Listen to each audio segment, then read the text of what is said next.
In this episode, we're going to talk about how the hospital of the future is going to be. Hospitals, the centerpiece of healthcare for centuries, but today advances in artificial intelligence, digital medicine, remote patient monitoring, and automation fundamentally changing what hospitals can do and what hospitals actually are. In many ways, we're moving from hospitals as buildings to hospitals as digitally connected ecosystems of care. We have been growing to think hospital as a building, brick and mortar. But we need to start to think of an healthcare delivery system where the connection between emergency care, urgent care, inpatient hospital services, home care, and ambulatory care are all connected. The efficiency that we want to pursue is the right patient, right treatment, right time, and right level of care through AI-powered tools and systems and platforms may actually improve the diagnostic pathway and even the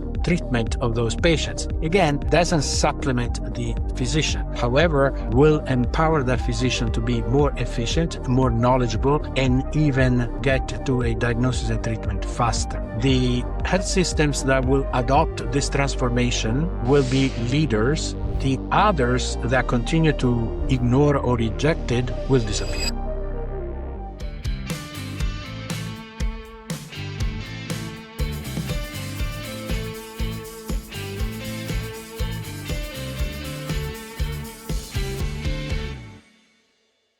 Welcome back to another episode of the Healthcare STARcast. I have Dr. Pierantonio Russo with me. Dr. Russo has been on this podcast before and really happy that we can have you back, Dr. Russo. Welcome to another episode. Thank you very much, Subbu. Thank you for having me. So in this episode, we're going to talk about a lot about the future of healthcare. Specifically, how the hospital of the future is going to be. And Dr. Russo and his teams are working in the cutting edge of how to operationalize hospital of the future.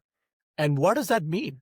So hospitals have been the centerpiece of healthcare, period, right? So whenever we think about, healthcare, we think about not only the doctor, but like the hospital for several things, right? It's the centerpiece of healthcare for centuries. But today, advances in artificial intelligence, digital medicine, remote patient monitoring, and automation, including, robotic surgeries, are fundamentally changing what hospitals can do and what hospitals actually are. In many ways, we're moving from hospitals as buildings to hospitals as digitally connected ecosystems of care. That is where the future is going. And I'm pleased that Dr. Russo could join and explore this conversation and how hospital looks like, from AI command centers and robotics to hospitals at home programs and personalized medicine.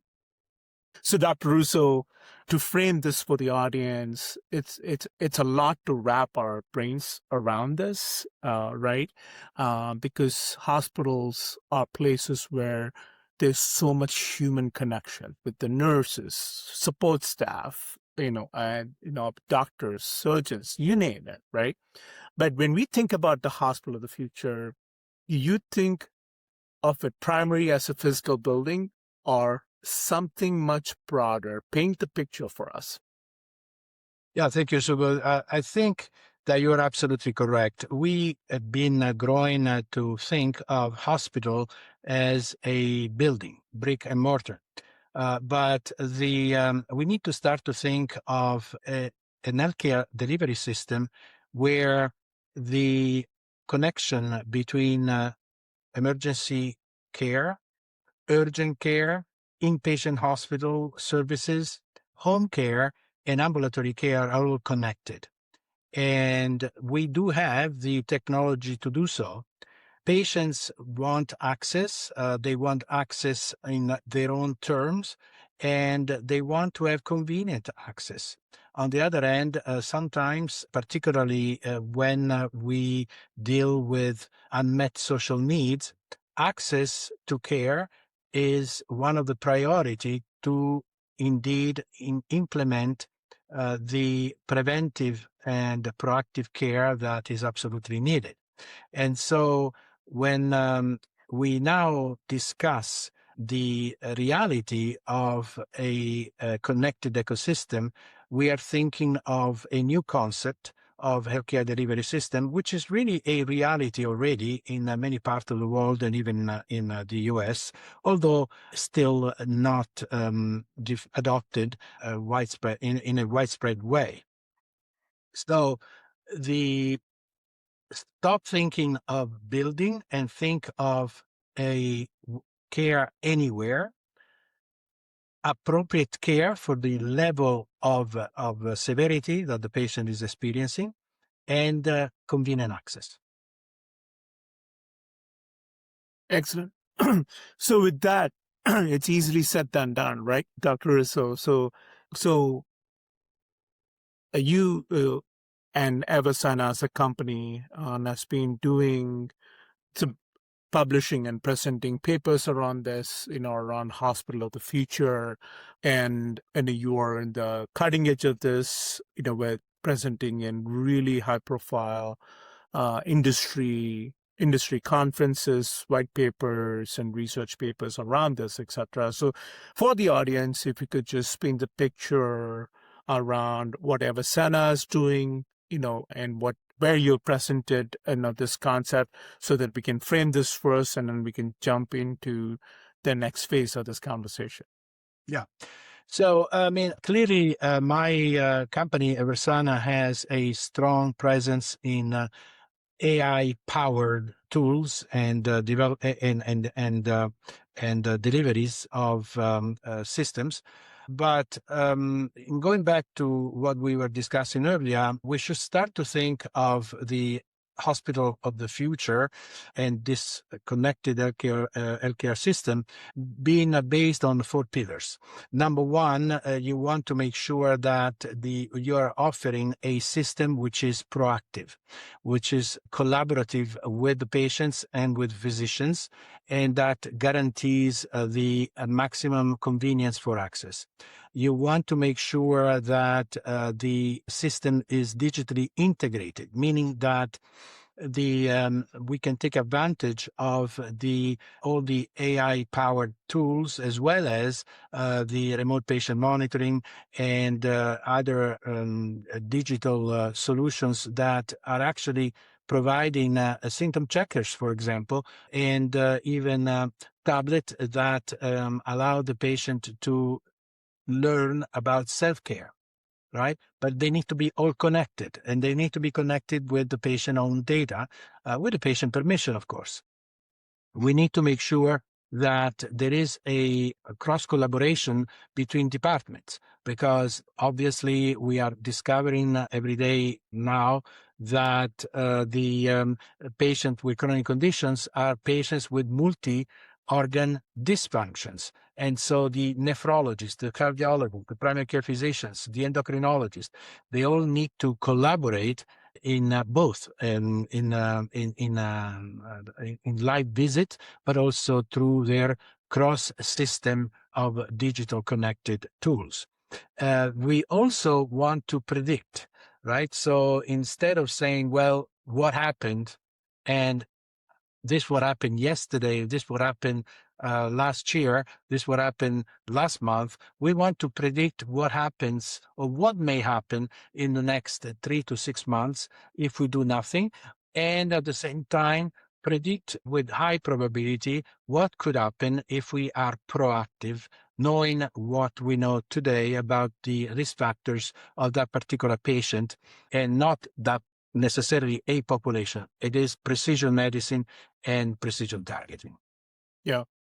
So Dr. Russo, as a ideal scenario, this all makes sense for me and others, right? It's a connected ecosystem, digitally AI assisted assistance, some of these digital and AI assisted workflows helping the physicians and all that. But practically speaking, right now, let's take U.S. healthcare. I mean, Yeah. U.S. healthcare as an example, right? Interoperability, and it's still a challenge. I mean, there's a lot of like regulatory forces, around, with CMS also trying to kind of push more digital interoperability amongst the, payers and, hospital systems and health systems together. But still, we are sitting at a very disjointed infrastructure, right? It's going to take a little bit of time and energy to all these forces to work together. But I'm optimistic like you, right? And a half glass full kind of person. But in your opinion, what are the other major forces that are driving the shift towards digital medicine and connected care, so that the future that you're painting here of the hospital of the future can be a real reality? Yeah. So first of all, I would say that we have to do it. We have to go through this transformation because of increasing cost and inefficiency in the healthcare delivery system. And so when we're discussing cost, we are discussing waste, but also we are discussing the wrong treatment to the wrong patient for the wrong diagnosis. This happens. And not necessarily, I'm not discussing necessarily medical errors. I'm discussing the imprecise approach to the same to two patients with heart failure. The imprecise approach with two patients, two different patients with lung cancer, right? So the efficiency that we want to pursue is the right patient, right treatment, right time, and right level of care, and therefore right site of care. Then there is the increasing need of satisfying the patients in terms of convenience and access. So with that in mind, and also what we want to do is to be able to now move from process to outcomes. We want to make sure that we actually measure outcomes, and with the ability to collect large number of data from large and different type of data from different data sources, we are able now to get a very close to the truth in terms of outcomes, and of course medical cost associated with that particular outcome. You may have a good outcome, but the medical cost associated with that outcome may be extremely high, when in fact efficiency and precision may reduce that cost to obtain eventually the same good outcome. In terms of what is it that we now can implement, well, we have all sorts of tools. Now, the good news is that I would say that mostly everywhere in the world, including this country, physicians have been adopting the concept of innovation and a new healthcare, the need for a new healthcare delivery system. Only about 18 to 20% of the healthcare delivery systems and health systems in this country are now AI powered and digitally powered, but we can learn from those systems. And what we have learned is, number one, that you can connect all your hospitals, if you are in health system, through various command centers, and we can discuss that later. You can improve your own operation within your own hospitals with a command center that gives you an idea 24/7 where are the opportunity for transferring patients, where there are delays in execution of the plan of care. Again, we can discuss that later. There are also opportunity to get to the front door through a virtual triage, so that your admission to the hospital, it won't take 45 minutes. It may take only 15 minutes. Why? Because with very precise symptom checkers tools, which are AI powered and trained over multiple data sources, over millions and millions of data from real patients, we are able to then guide the patient to a self-triage. And so that means that by the time the patient get to that front door of the hospital, the level of care is a sort of already been decided based on the risk assessment that was provided by the symptom checkers. And so think of the ability to avoid an unnecessary admission to the hospital and maybe having that patient only on observation ahead of time, right? Or admission in ICU versus an admission in to the ward.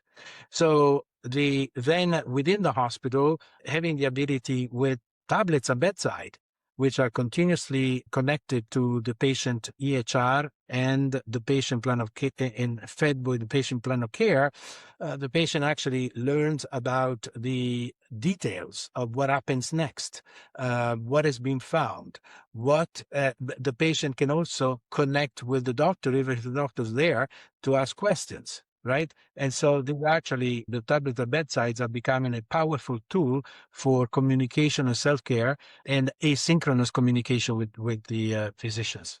Yeah. So, And then, of course, good. and then, of course, machine learning, which is extremely important tool to predict adverse events, both outside the hospital or in the hospital. Yeah. And that's a thorough explanation, Dr. Russo and Abhishan. So in other words, from a macro perspective, our healthcare costs just in the context of U.S. healthcare over 4.5 trillion, right now, right? So we have to do something different, there, to your point, right? That's a clear business case there, obviously, to reduce cost to care. But from a patient perspective and also maturity of digital tools, a little bit more confidence on some of the AI operational impacts before a patient, I remember, gets to the hospital, things are triaged using data, and then the hospital resources and staffs are used to really, are empowered with, proactive data that they already have in hand. And then when the patient, gets there, if the patient needs to have a face-to-face visit, gets there, they already know what to do, and then they're triaged to the most efficient clinician or person, you name it, so that they can come out of the hospital as soon as they can and go on with their lives with their care taken care of. In a way, nutshell, right? Yeah. That's kind of like the end game here, so that the cost is reduced, and then hospitals are more using their resources wisely, especially human resources. Yeah, absolutely. And also, I think it's important to remind the audience that today we can transform a home in a hospital. So the hospital home, again, allow us to think of the healthcare delivery system having a hospital without walls. Not only because of the virtual and digital self-care and connected care that we just discussed, but also because today we have ways to monitor those patients in the home very efficiently with a combination of tools that measure vital signs at medical grade. So it's not the Apple Watch. It is medical grade, FDA approved devices, and also, of course, telemedicine. So you can actually see your doctor, you can see specialists, you can have a consult between the primary care physician and your specialist, and you can even invite your care givers who may not be at bedside with you. So you can actually have a televisit that include consultant, specialist, and even your caregivers. So the hospital home is now a reality in many cities in this country. Started in Boston and now widespread over various in various forms, in various applications, and essentially the same doctors that would treat you in the hospital are actually available to treat you in the home through the hospital system. Yeah. And Dr. Russo, you practiced across the globe. right? Yes. So in terms of the work that you did, for context for people, Dr. Russo is practiced in Europe, and also saved a lot of lives in India as well for pediatric heart disease, on a nonprofit basis, obviously, in the US here, and now you are more in the cutting edge of healthcare, looking at things at at scale, from a population standpoint. So you have the micro and macro perspective, right? Within healthcare, especially in the cardiovascular health as well. So if you are creating a hospital today, Dr. Russo, right? So whether it's in the US or in other countries, what technologies you would build from day one, and how would you build it? I think you kind of talked about this, leading up to this remote patient monitoring and et cetera. If you do this now, what would be the hospital that you would build? What Right. type of hospital you would build? So first of all, I would say that I would make sure that there is a command center that allows a team of specialists to see what's happening across the environment in every ward, operating room, emergency room. Why is that? Well, because you want to coordinate in a scientific way, in a precise way, project management way, the operation within the hospital.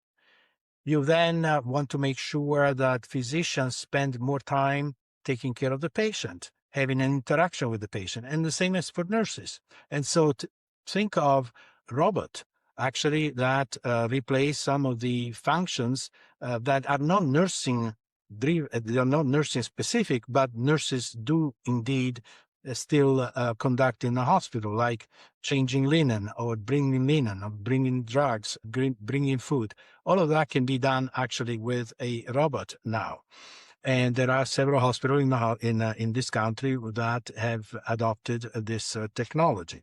The same robot may have a camera that can actually provide a supervision of the patient room and of individual patient that then is transmitted to the command center.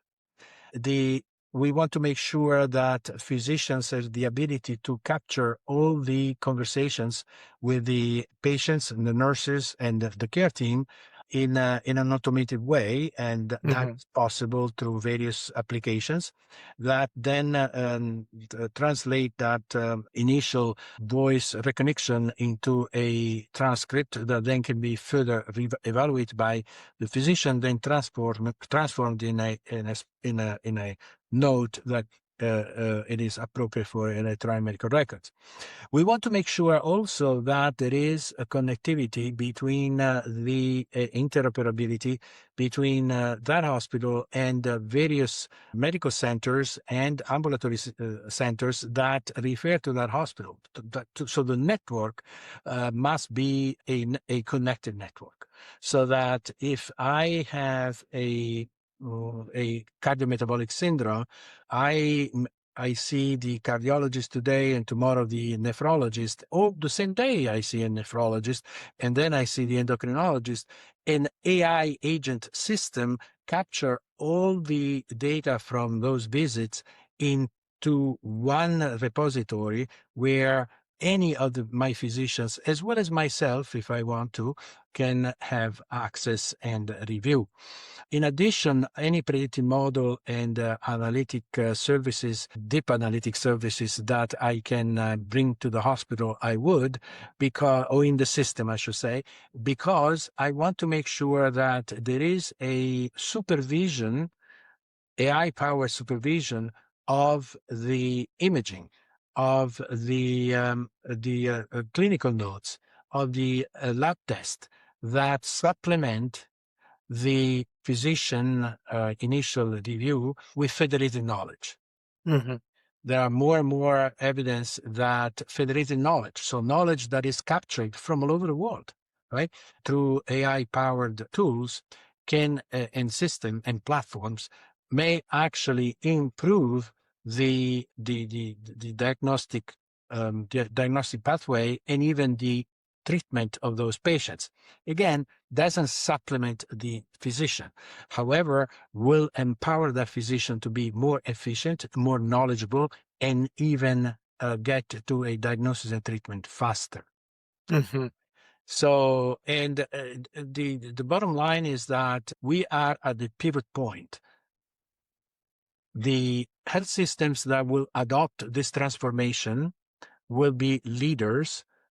The others that continue to ignore or reject it will disappear.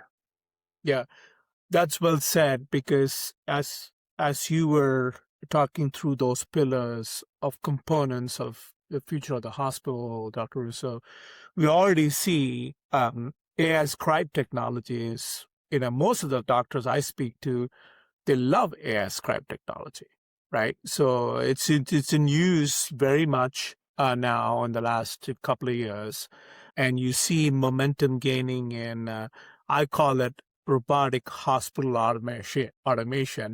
I don't know whether it's actually a true word or not, but I just that's really happening in surgeries and other aspects of the hospital care. So there's already things happening in the ecosystem. There's a lot of energy around it. But the question I have for the skeptics who are listening, on this is, so how do you see AI, especially with AI as a second set of eyes for every clinician, right? I know the trust is a major factor to this. Data privacy is a major factor to this. So how do you see this? How can some of these AI tools can get the confidence of the physician so that physicians in a hospital or a large hospital system, a health system, can trust and adapt? Yeah. Well, of course, validation of various platforms is key. I think the Mayo Clinic, of course, has been leader in this with various publications and also making available their platform to other organizations. And the education of the physicians and other providers, and even the patient, on how this works. This is not magic. Essentially, what it is these systems are trained over millions and millions and millions of data. These are real data. And essentially the machine learning learns from the data and identify trends and identifies the potential pathways that are more beneficial for patient A versus patient B, and provide that suggestion to the clinician. Again, the clinician will not be replaced, but the clinician who doesn't use AI and the health system who use powered AI will be replaced, no question. Federated knowledge, as I mentioned before, federated knowledge means that it's knowledge that is captured from all over the world, which is available from some of the most advanced platform, allows you to get to the diagnostic pathway faster. For example, my team and I have been working with NIH on models, machine learning models, that improve the differential diagnosis of patients with ultra-rare diseases and rare diseases, particularly children, because many of these children with inherited diseases, genetically driven diseases, actually present themselves initially in most cases like a normal child who has some symptoms, fever, seizures, and so on. The problem is, number one, how to identify with some degree of precision, the patient who is a normal child with seizures versus a child who has actually a mutation, genetic mutation, that is responsible for an inherited disease that also present with seizures, right? And then within the patients who have seizures and have also inherited diseases, which one are the most likely in this patient based on the history and the parents' history. All of that can be now offered in diagnostic tools that, again, don't replace the physician, but may tell the physician the likely differential diagnosis is 1, 2, 3, and 4, And these are the tests that you may want to conduct in order to confirm or rule out. And, you know, it takes about 4 years to make a diagnosis of inherited diseases in this country, but mostly because patients are not seen initially by specialists who are experienced in the diagnosis and treatment of rare diseases. Eventually, when the patient gets there, to the center of excellence, the diagnosis is done quickly. Now, how can we help those physicians in the community who don't have that knowledge to get to that differential diagnosis faster? That would be the question. And all these tool sets and frameworks that you talked about applies there, as well, right? Right. And again, they are not magic. They are actually scientifically driven tool, which have been trained over millions of data and and have been in many cases validated. Of course, the machine learning models continue to learn. The agent continue to learn by feeding information. And so the more you feed information, the more they learn. And so once again, no one is saying that you need to replace the doctor, but the doctor will be, in fact, improved. The function will be improved by, number one, listening to the patient more instead of typing the clinical notes, having the entire transcript of that conversation, because maybe that the conversation with the patient and other physicians was lost. And most importantly, have the ability to follow that patient remotely. Think of patients with diabetes. Today, we have continuous glucose monitor. So now we know what happens at 8 o'clock, what happens at 12 o'clock, what happens at night, and that it is a digitally driven solution for a difficult chronic problem. Yeah. And I want to transition our conversation to remote patient monitoring and related, right? So hospital at home, a care at home concept, right? So we've been talking about it in the industry for a few years, and just context for folks. But Dr. Russo and I and incredible team over 10 years ago now, worked in remote patient monitoring for people who are at risk for chronic heart failure or CAD and so forth. So we have seen practical impacts, positive impacts of remote patient monitoring over 10 years ago, even when CGMs, now are super awesome. At that time, it was very different, right?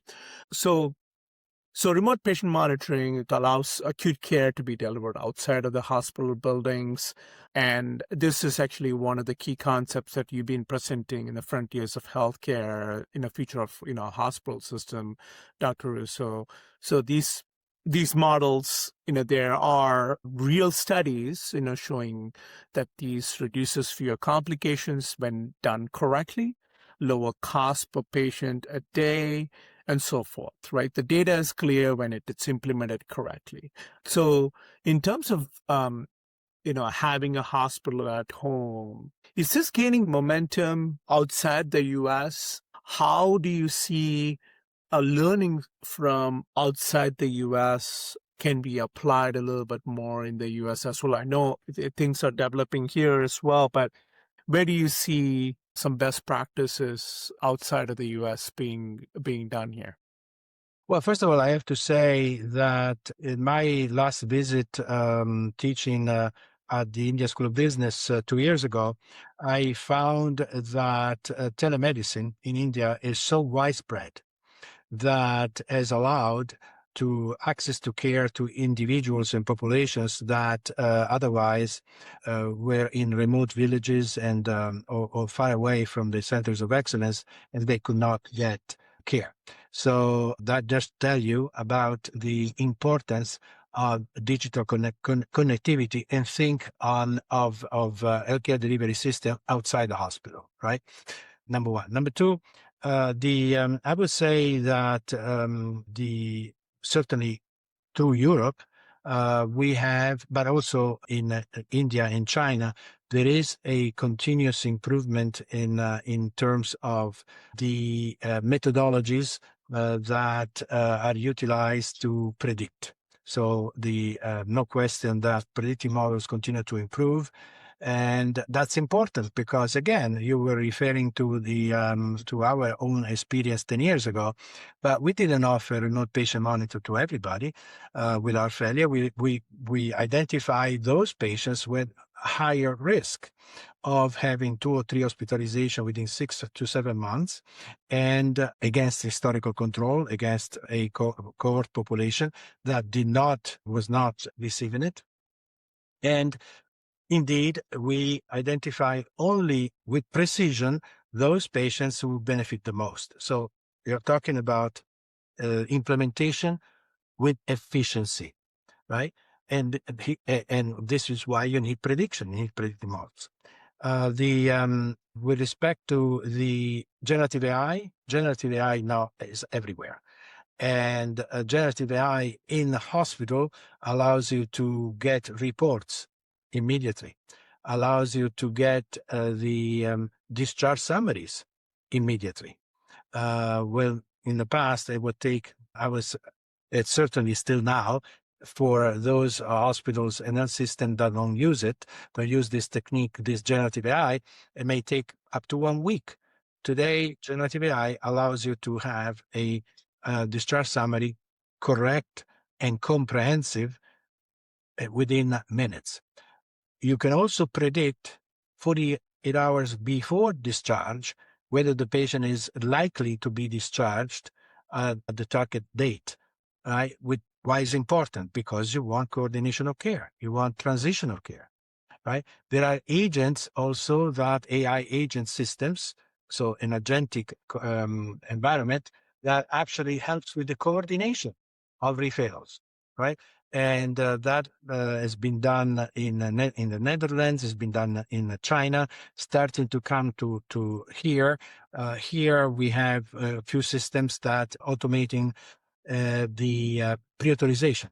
And so that the time from the request for a service to the time of approval gets shortened significantly. Yeah. And for this is a note for the production folks, and we will put some of those, articles and studies of the Netherlands and, all that, to the podcast. But if I'm Dr. Russo, if I'm a hospital system COO or CFO or a health system executive, right, I see all these yearly and quarterly reports of hospitals struggling with costs, staff, struggling with cybersecurity issues, right? These are real problems, right? So we also obviously see people with higher comorbidities, challenges in the community with the population, etc. So these are things, the barriers I see currently.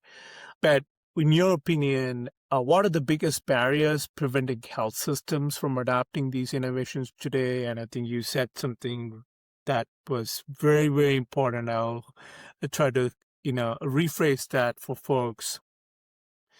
If you're not investing in these, in a smart way, perhaps you're going to not exist in a few years, because that's where, things are going. But at the same time, it's a tough business problem to solve, right, Dr. Russo, with, less margins and higher costs. So what are other barriers that you see? What can people do to start thinking about it, start operationalizing this? They don't have to boil the ocean in a way, because it's a bigger problem to solve. What can people do now to get ahead of this? Well, if I were a CEO of a hospital or health system that is struggling, the first thing I would do is to simply use real data from operation, from the human resources, and from, of course, clinical outcomes to establish where the opportunity are. The opportunity for improvement and for reducing cost without impacting outcomes in operation and of course, in clinical outcomes. The bottom line is that we still utilize the hospital for ambulatory conditions. what CMS calls ambulatory sensitive conditions. That should not be there. And so we are wasting money in these type of situations and resources, because those beds should be utilized for patients who actually are not in a situation where they could be treated in ambulatory settings and at home. So I think one, beside, of course, looking at the efficiency of operations and avoiding redundancies, I will look at how my doctors admit to the hospital. Because if the patient is admitted to the hospital with a DRG that pays very little, for patients who actually occupy the entire 7 days to 7 days to 2 weeks, then I obviously are not admitting the right patient at the appropriate time in the right settings. We need to move the care of the patient that can afford it outside the hospital, right? And AI-powered system and platforms may help you to do that, right? And at the same time, I want to make sure that I identify the patient diagnostic pathway correctly initially, not after making mistakes, after having having started a certain pathway and then realizing that is not working. So I think that the looking at data, starting with data, starting where my operations inefficiency are, whether it is simply clinical inefficiency or operational efficiency, is the first step. Then, of course, you're right. I think that in addition to bringing in the AI-powered platforms and specialists, you want to make sure that security, safety of the data is there, and so protecting against a cyber attack. So cybersecurity is key. But unless you are introducing the technology that allows you to have better patient satisfaction, earlier diagnosis, appropriate treatment, improved outcomes, you are going to, and of course, efficiency in the human resources. Again, don't use the nurses for bringing food. Use the robot, right? So certainly requires an initial investment, but it is an investment that pays off. The same is for the command center, because the command center has shown, where it's been implemented correctly, not only coordination between several hospitals within the healthcare system, but also, most importantly, admission to the hospital, more admission to the hospital, because discharge are done on time, and less cancellation in the operating room, because obviously many cancellation operating room cancellations are due to the fact that the ICU is full. The ICU is full because nobody's discharged those patients who could be discharged, right? Yeah. So you can see how the command center may help you also with operation efficiency. Yeah.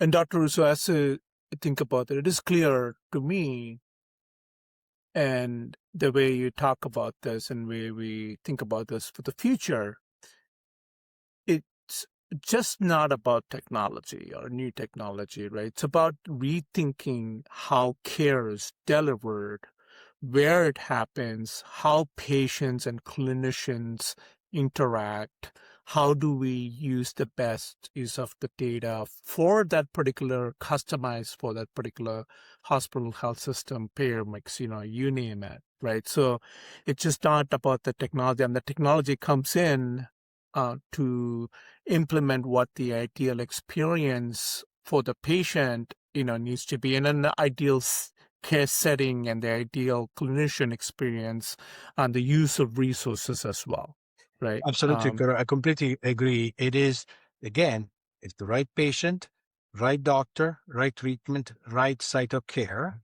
and the AI, machine learning, digital will help you implement that architecture. Yeah. And Dr. Russo, the next few years and the next few months, I can't wait how this evolves. And definitely we will be monitoring, and we'll be taking your insight. And thank you for joining this call, this podcast today. And really looking forward to co-create in some shape or form to be part of how the frontier of a hospital of the future is going to evolve. Thank you, Dr. Russo. Thank you for having me.